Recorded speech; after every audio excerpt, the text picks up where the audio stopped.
gracious that you come along today, Chris, and this is a momentous occasion for the podcast because since the lockdown, this is the first time that we've actually been able to have someone in person, and there's no half a second lag of trying to get a facial response to be able to try and read what's going on. So we will look back at the supposed amateur nature of the setup and laugh, and it'll be once we've just signed on to Spotify for $100 million, a la Joe Rogan. So we're very blessed. So thank you for donating your time today in exchange for steak. The second sort of question I'd love to start off with, Chris, is that the current environment we're in right now has affected a lot of people, and you know, I was made redundant from my job, and I believe the same has happened to you. What are you going to do now to rectify that situation and make your life a little bit better? Yeah, I think it's the first time I've been unemployed, although playing sport for a living is sometimes not really what you'd call a job, but yeah, it's an interesting time. I think you know, for the first time, there's probably a little bit of real uncertainty, but in the meantime, I've kind of surrounded myself with some good mentors who have given me some good ideas about you know, how to develop myself and as one says, just make myself the best resource. So yeah, I've been trying to kind of upskill myself and then looking at maybe what are the opportunities that are going to present themselves. So it's been a pretty good time actually. I probably used it as a bit of a breather. You know, I think when you get on the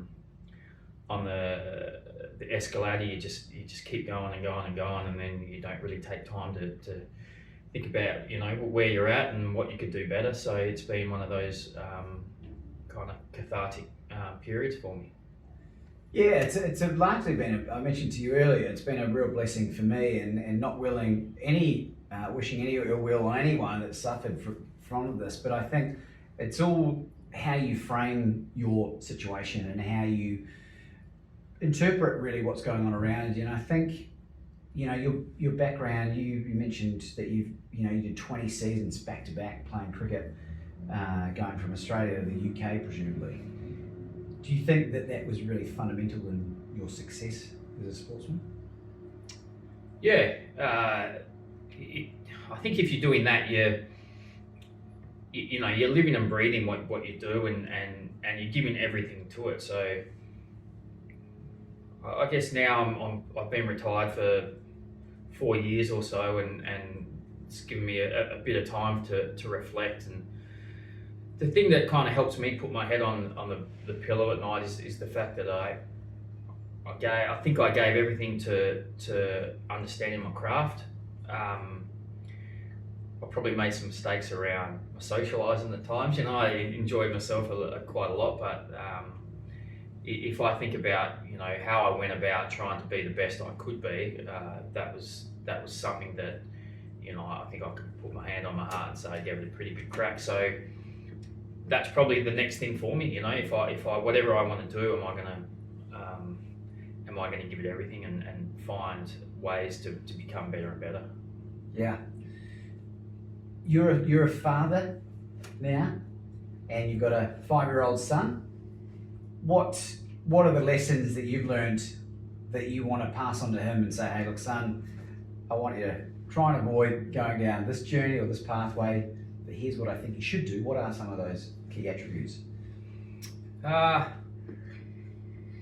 it's whether he listens to me when he's older, but that's another question. I think there's no substitute for hard work. I don't think there's any shortcuts. You know, if I reflect on my own career and then look at the people I played with who were the best, you know, they just tended to be the people who worked harder. You know, like I said, they tried to understand their craft, what they did.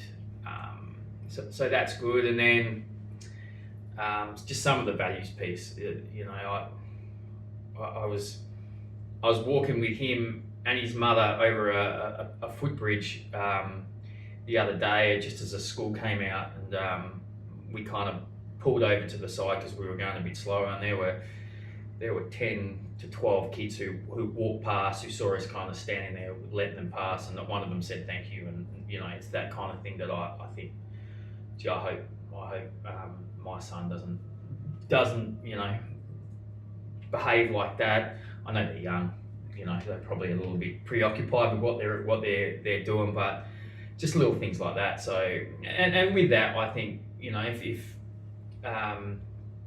the other story I tell a lot of people was when I was playing for Australia. Someone said to me one time, do I realise that all my friends are basically the same person? I said, what do you mean? And they said, well, think about it. They all ask you 5 questions before you ask them 1.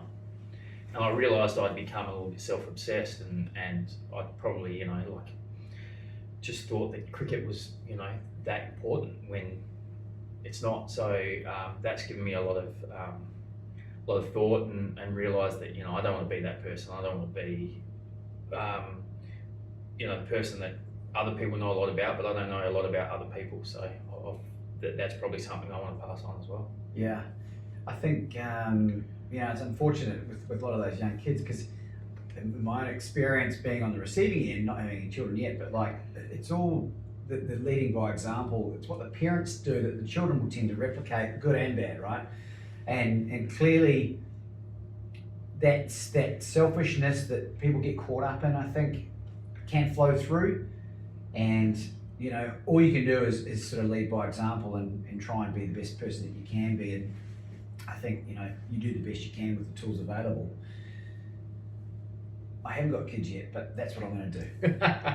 Well, have kids. So, yeah, working on it furiously. Somewhat a mold of my own image. And from a learning experience, cricket's one of those games, in my own experience, where your ego is frequently checked.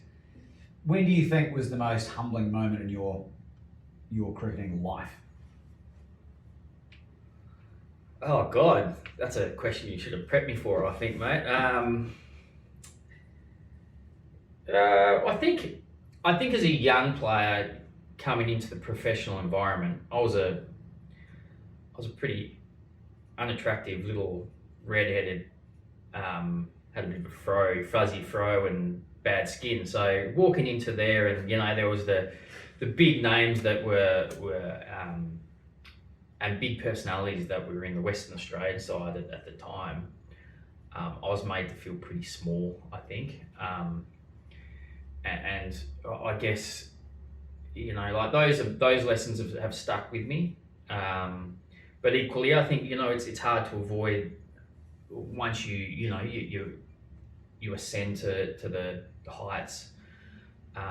It's easy to get carried away with yourself. So it's probably more little things like that. It's surrounding yourself with the right people, I think, who just keep you in check. They're the ones that I've been pretty grateful for in the end. Yeah. Not sure I answered your question exactly. Well, look, it's hard to remember an exact time. No, look, I mean, it's a challenging question, and not deliberately used to try and throw you under the bus at all, but it's good to sometimes think about these things. I think about the many humbling experiences I've had in my life, my rock bottoms, or whatever you want to call them, and how beneficial they've been for my own journey. Right. Yeah. Yeah, I mean, I've heard a little bit of your story. I never probably reached the bottom like that. I think the bottom for me at one stage was playing my first test for Australia, and then I got dropped. And it's a really interesting concept, because you aspire to this goal for the whole of your life, and it's like you've climbed the mountain.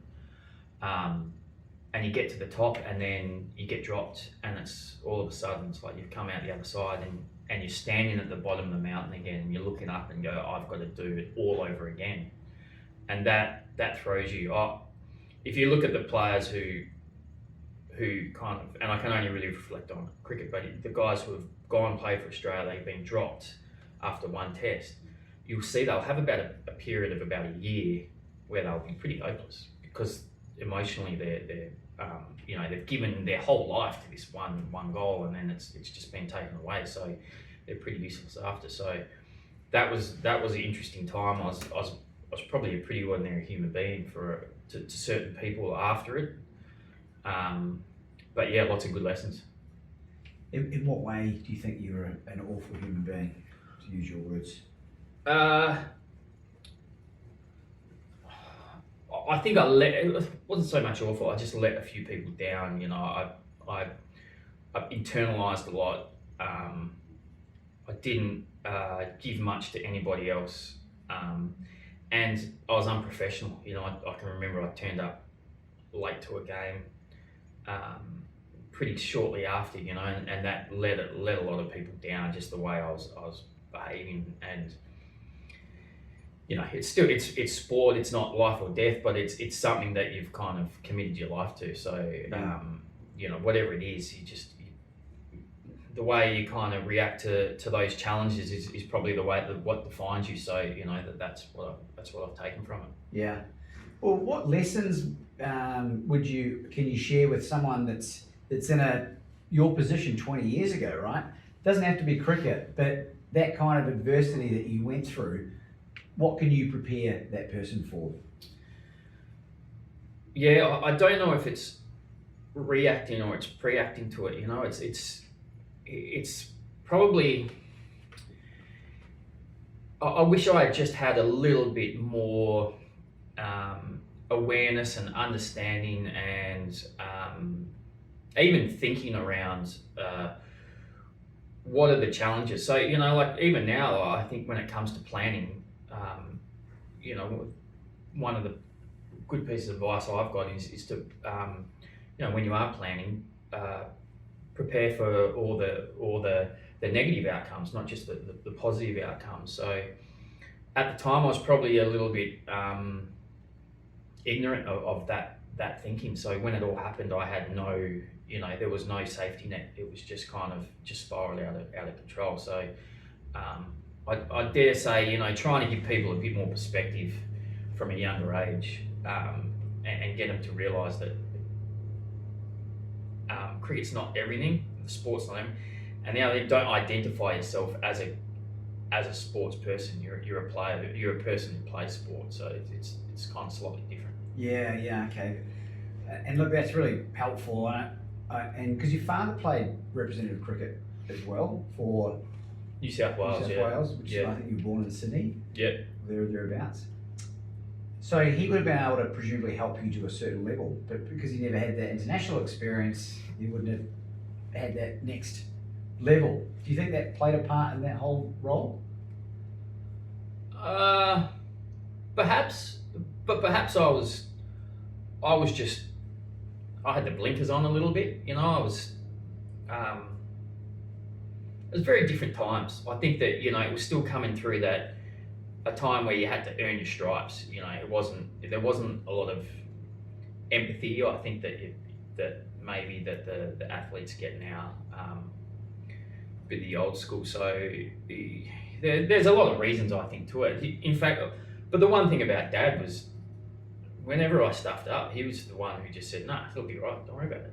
You'll be fine," kind of thing. So I don't think if I'd had his support, I would have continued on and then got the second chance to play and do well. So yeah, maybe you're right. Maybe he initially he didn't kind of have the experiences himself to help me, but no doubt what he did give me was that safety net in the end that I probably hadn't even thought about.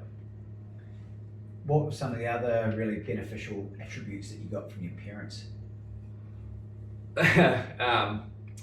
Well, my mum's definitely the brains of the family, so I like to think I've got a couple of those. But yeah, look, I think I'm a pretty. They're both teachers at different times, so I'm a pretty thoughtful person, and I think cricket is a sport where, like, you have to understand your craft. You have to think about it.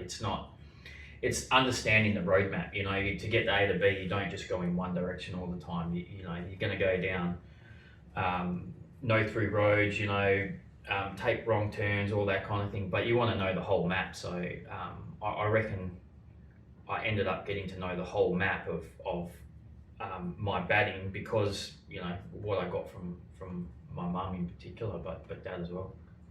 And you've got a brother and a sister? Yep.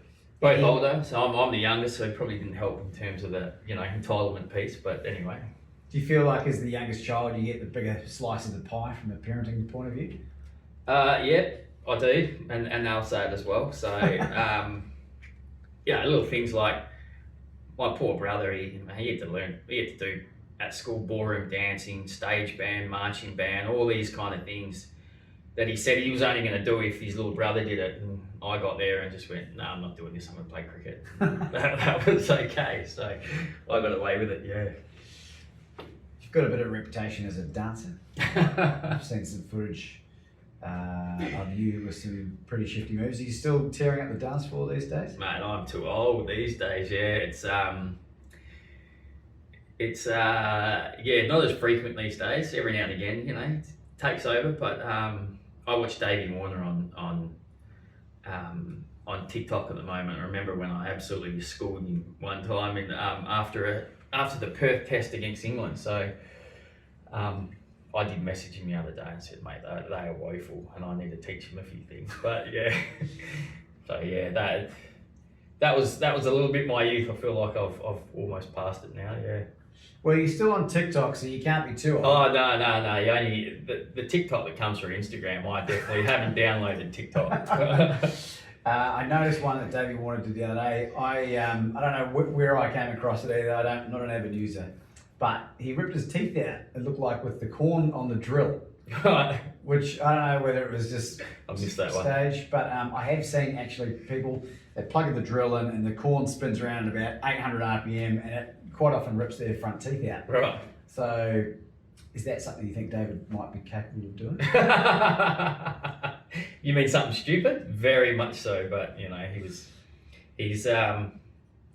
definitely an experience to play with, yeah, and we had a lot of good times together. Actually, there was a bit of a thing where they said people said we didn't get on, but we actually did get on. We were quite different, but yeah, we connected. Why? What was it that you think that allowed you to get along? I think we helped each other. I think that's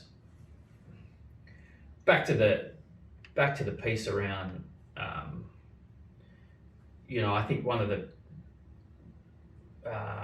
a guy named Wade Gilbert who's in kind of coach education, American guy who I've had a bit to do with, and he just talked about, you know, surrounding yourself by people who fill your tank, you know, put petrol in your tank. And so who are the people who actually who help you? And Dave in his own way did, you know, whether because it was a partnership out in the middle and the way he played complemented me, but whatever, you know. So he's also a guy that I could probably call up if I needed to, and he'd do what he had to. So yeah, it's little things like that, I think, that surround yourself with those kind of people. Because as a player, I think the general observation of you would be that you're quite a serious character from your batting, just the way that you conduct yourself, not in a negative way. I think it's a really positive perception. How different or the same is that to the real you? I tend to switch. I think I have my switches. I think I like to live life. It's kind of you give everything. So whether you know you're playing and or learning or whatever, or then if it's socialising, you know, I'll tend to be given a lot. So so yeah, I struggle with the people who kind of just live in the middle. You know, they're just pretty happy going about their own way. It's kind of one of those personalities I just find difficult to connect with. You know, I like those who kind of go to the extremes a bit. So I'm a bit like that, and then socially, yeah, probably got me into trouble a lot of times, I must admit, but still some good memories I had from it. Well, you've got a book, you've written a biography, or autobiography. Every sportsman's supposed to, aren't they? So yeah. Have you read it back often? I haven't. I've given it a bit of space, I reckon. That was it's about 4 years ago now. But yeah, there's it's. I know I spoke to one of my mentors who said, you know, it'd be worth going back and reading it now and just check and see where you are and whether you're holding true to a lot of those things. But it was a really interesting experience because it came out when a lot of other cricket books were coming out, and I kind of knew it wasn't going to sell many, and it didn't. But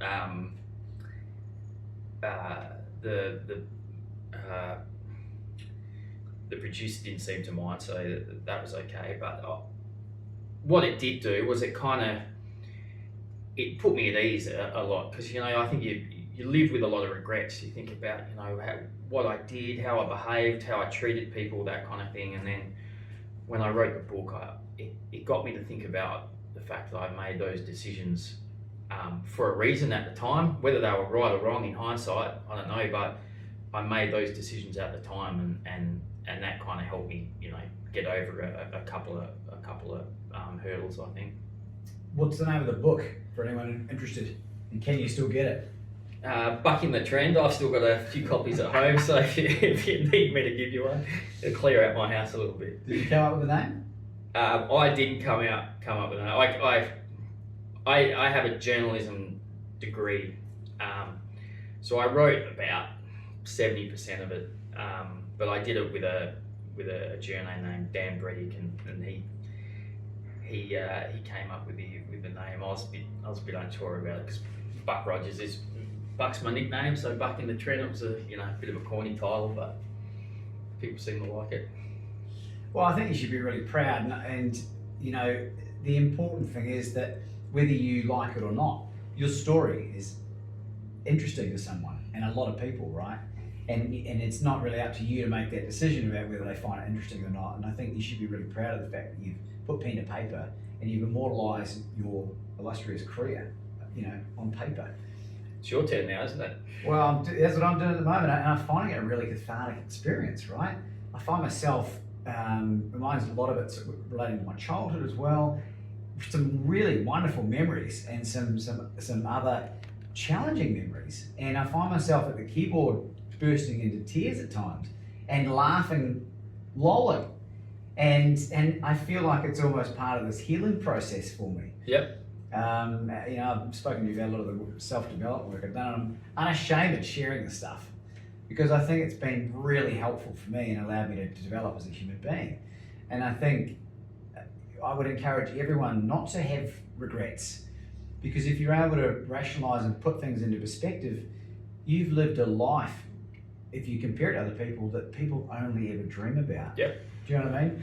And that act of gratitude, you know, Hugh Van Cuylenburg, the Resilience Project, that empathy, mindfulness, and I forget the acronym. Empathy, mindfulness, and Gratitude. Yeah, has really helped in a massive way. And in doing so, I read Jordan Peterson's book. I don't know if you came across Jordan Peterson, the Canadian psychologist. He wrote this book, 12 Rules for Life, An Antidote to Chaos. And one of my favourite chapter titles is, or he talks about rather, the not comparing yourself to anyone apart from the person you were the day before.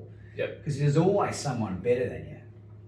And cricket especially is one of those games where you can easily get caught up in comparing your stats. Yep. Guys getting dropped, but you know, my stats are better than his. Who do you think in your cricketing background is the closest other international player from a style, from a personality, from a general feel?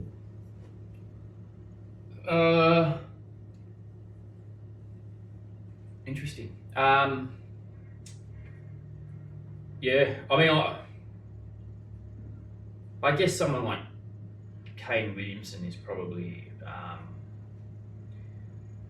on field is probably, you know, someone that I look at and think, you know, that's what I like. You know, that's the way he goes about it, low risk kind of to get what he wants, and very much team first. So him, I don't think we're very similar characters off the field, but that's but yeah, I guess he's one that I have a lot of respect for. Well, being a New Zealander, shout out Kane, and we've hopefully got Gavin Larson, who is the chairman of selectors. So maybe he's got some sway. Maybe we get Kane and see what he thinks of you. So, he might have modelled a bunch of his stuff off. You just never know. I played against him a lot when he was young in England, actually. So I've had a little bit to do with him, but it's more the underdog. That the guys had to punch above his weight. They're the ones that I think that I like. I think a lot of the public like as well. Not the flash guys. Anyway, in the Australian psyche a little bit. So I know I've always got pretty good support. I look at the likes of Shane Watson, and when I got to know him, and he's actually a very caring and considerate person, but people don't see that side of him, and on social media how he's abused, and or he was at least, and you just think, oh, that's incredible. I hate to have had to have gone through that, but for the most part, no, it's pretty good. Yeah. Do you think Shane's nailed the art of being able to just deal with all the haters? Yeah, I do. I think he's. I think it's like any skill, isn't it? You just get better and better. So, yeah, I think he's probably found a way. He's got very good support around him with his wife and his family and stuff. So, and friends. So yeah, I think he's found a way. Have to, with the way he kept reviewing his LBWs. So. Your favourite cricketing memory? Would you share that with us? Your own favourite cricketing memory? Yeah,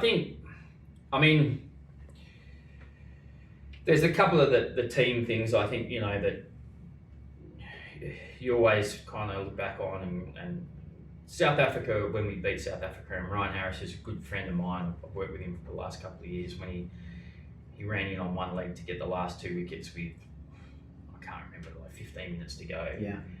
And we won that series to go number one in the world. So got a couple of nice little bonuses around that as well. But that was a pretty special moment. But I think just from a personal point of view was scoring my first 100 in Durham in really, really tough conditions. And I remember we went up there, and it was the fourth test, and it being a bit of a roller coaster of a series for me. And Darren Lehman said, "Oh mate, you're gonna get 100 this." He was the coach. "You're gonna get 100 this game," and I did, and I was stuck on 96 for about, I think it's like 40 minutes or something, like 20 odd balls, and I got so nervous.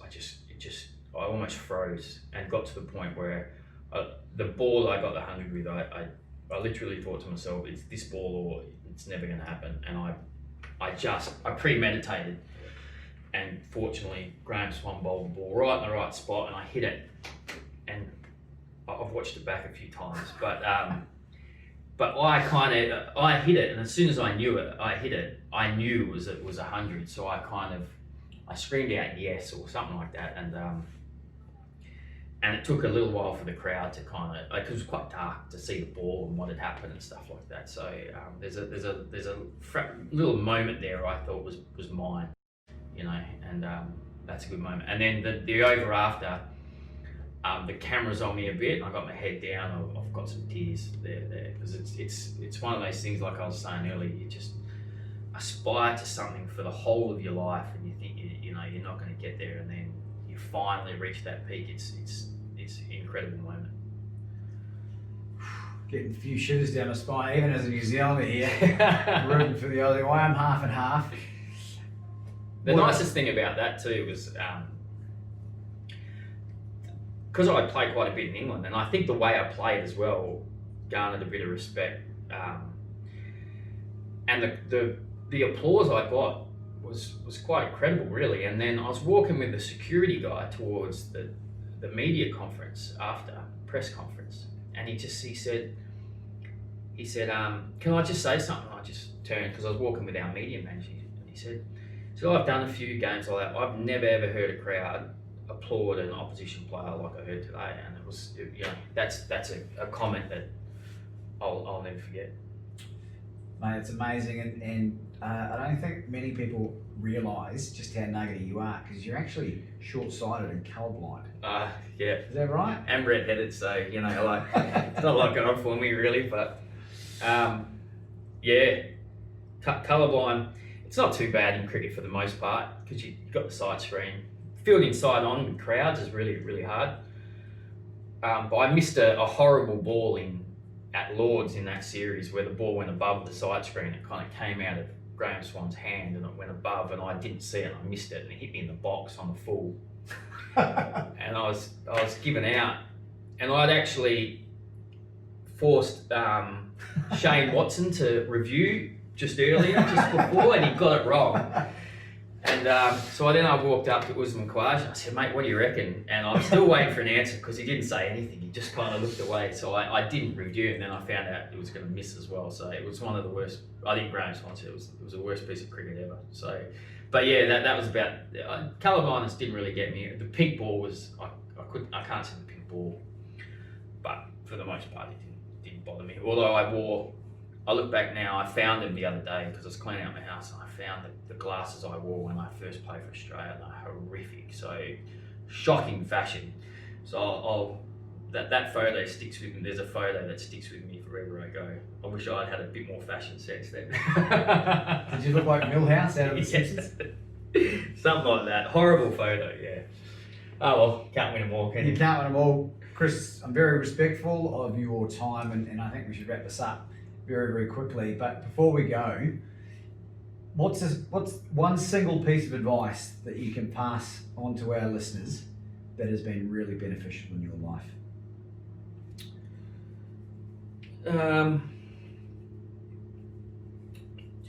There's probably two. One thing was, if I wasn't in the nets or training, you can guarantee there was someone else who was. So it was just a case of, you know, if I'm not finding ways to get better, then I'm going to miss out to someone else because they're going to want it more. So back to that kind of work ethic, hard work piece, and no shortcuts. That probably stuck with me. And then the other was about what I said before about the questions. You know, being asked 5 questions before I asked one. I think that's really been an interesting lesson I've been able to pass on, because it's just so easy to be caught up in that little bubble. You know, with whatever you do, whatever you do in life, you get so infatuated with it, don't you? And that's all you think about, and you sacrifice a lot of the other things around, you know, relationships and friendships, which are the things that I probably remember the most. Like I can remember those moments, like getting 100. But in the end, I think the legacy you want to have is you know, did I work hard enough, and did I treat people well, and do I have good friendships? So they're probably the 3 things I'm trying to help others with. Fantastic. And it's been an absolute treat to have a real life superhero in the form of Buck Rogers on the Become Your Own Superhero show. Chris, I want to thank you for your time today. Good on you, Thanks David. very much. Thanks, mate. Appreciate it.